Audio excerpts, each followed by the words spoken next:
Ghosting. Ghosting എന്ന വാക്ക് അടുത്ത കാലത്തായി കൂടുതൽ കേൾക്കാറുണ്ട്. എന്താണ് ഗോസ്റ്റിംഗ്?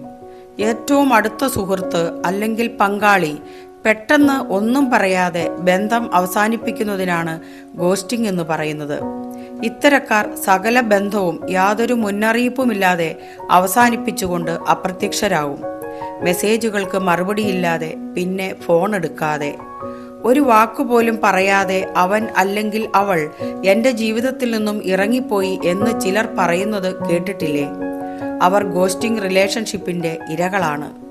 വളരെ അടുപ്പമുള്ള രണ്ട് വ്യക്തികളിൽ ഒരാൾ പെട്ടെന്നൊരു ദിവസം മറ്റേ ആളുമായുള്ള സകല ബന്ധവും യാതൊരു മുന്നറിയിപ്പുമില്ലാതെ വിച്ഛേദിക്കുന്നു.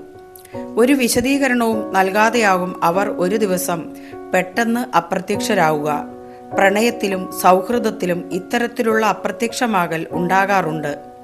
പങ്കാളിയോട് അല്ലെങ്കിൽ സുഹൃത്തിനോട് ബന്ധം തുടരാൻ ഒട്ടും താല്പര്യമില്ലാതിരിക്കുകയും അതേസമയം അവരോട് ഇതേക്കുറിച്ച് സംസാരിക്കാൻ ഭയം തോന്നുകയും ചെയ്യുമ്പോഴാണ് ആളുകൾ ഗോസ്റ്റിംഗ് രീതി പിന്തുടരുന്നത്. സത്യം തുറന്നു പറയാതെ അവരുമായുള്ള ബന്ധം എന്നേക്കുമായി അവസാനിപ്പിക്കുന്ന രീതിയാണിത്. എതിർപ്പ് പ്രകടിപ്പിക്കാൻ ധൈര്യമില്ലാതെ പങ്കാളിയെ അല്ലെങ്കിൽ സുഹൃത്തിനെ ഒഴിവാക്കുന്ന രീതി എന്നും പറയാം. ഗോസ്റ്റിങ്ങിന് ഇരയാകുന്നവർ പങ്കാളി പെട്ടെന്ന് വിട്ടുപോകുമ്പോഴുള്ള വിഷാദത്തിൽ നിന്ന് കരകയറാൻ ദിവസങ്ങളെടുക്കും.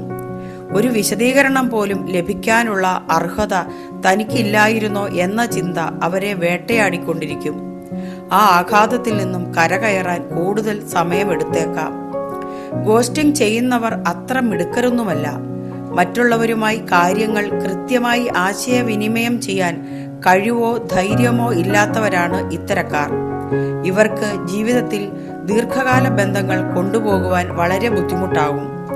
ജീവിതത്തിന്റെ പരുക്കൻ യാഥാർത്ഥ്യങ്ങളിൽ നിന്നും എതിർപ്പുകളിൽ നിന്നും ഒളിച്ചോടാൻ അവർ സ്വീകരിക്കുന്ന എളുപ്പമാർഗമാണ് ഗോസ്റ്റിംഗ്. ഇത്തരക്കാർ ധാരാളം നമ്മുടെ സമൂഹത്തിൽ ഉള്ളതുകൊണ്ട് തന്നെ ബന്ധങ്ങളിൽ ഗോസ്റ്റിംഗ് പ്രതീക്ഷിച്ചുകൊണ്ടിരിക്കണം. ആ ആഘാതത്തിൽ തളരാതിരിക്കാൻ പഠിക്കുകയും വേണം.